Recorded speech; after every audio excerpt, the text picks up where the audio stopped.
YouTubers. So today what I'd like to look at is a game that I played against a chess player who is rated 1680, but I don't believe that's their real rating.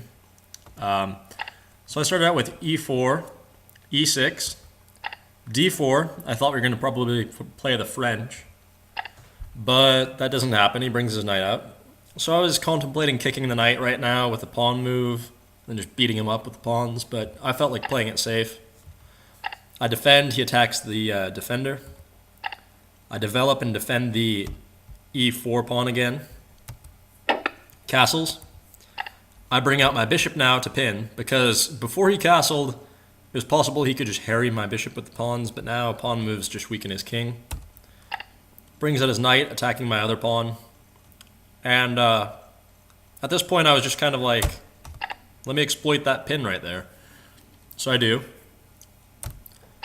He kicks my bishop, probably hoping, pawn take, pawn takes the other pawn, king takes, and then his king is a little exposed and he's still in a bad position, but he collects another pawn over here, which is all fair. So I just take the pawn.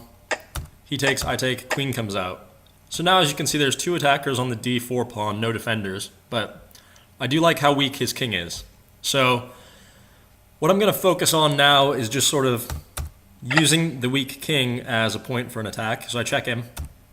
He gets it out of the way. I just come over here. This threatens mate. The queen comes back. Now the queen is obligated to stay on either the g6.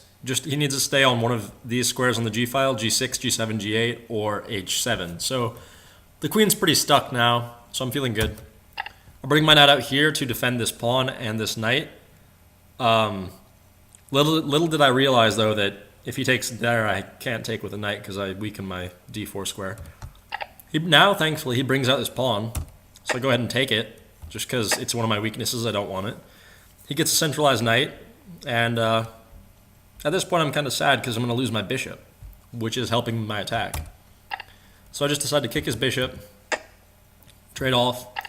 Now at this point he moved his king out of the, or his queen out of the way, and yeah, I was contemplating taking the knight, but what I didn't realize is that if I take the knight, the knight falls for a pin on my king with the rook. So get my king out of the way. Now I'm actually attacking the knight. Now he's threatening some sneaky discovered stuff, so I just pin the knight to the king instead. He offers a queen trade. I say no and attack the pin piece.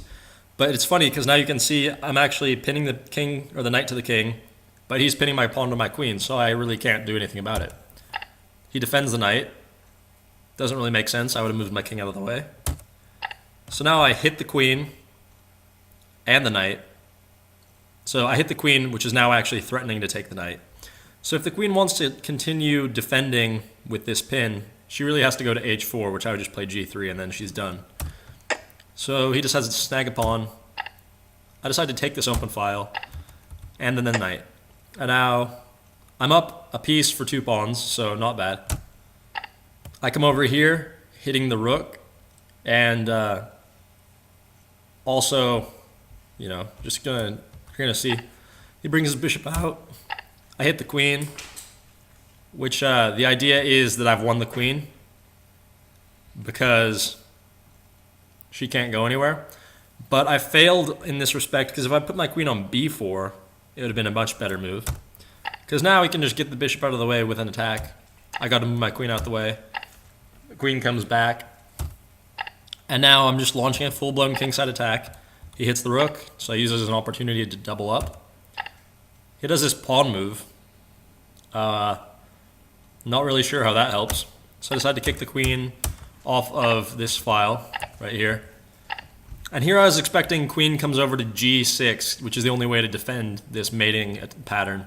So at that point I would just play, bishop down here, and the queen's exposed. So here he just loses his queen. I think this was a misclick. I don't know. Either that or guy just forgot my queen was in the way. And that was the end of the game. So there was only really the queen blunder at the end. And other than that, I felt like I played this well. And I weakened his king without taking foolishly the knight way back when I had the chance to take the knight, I chose not to, which was a good choice. So, yeah. Hopefully this has been a little bit of a helpful video for you, and it'll help your thinking a little bit in chess. Until next time, YouTubers, win some chess games.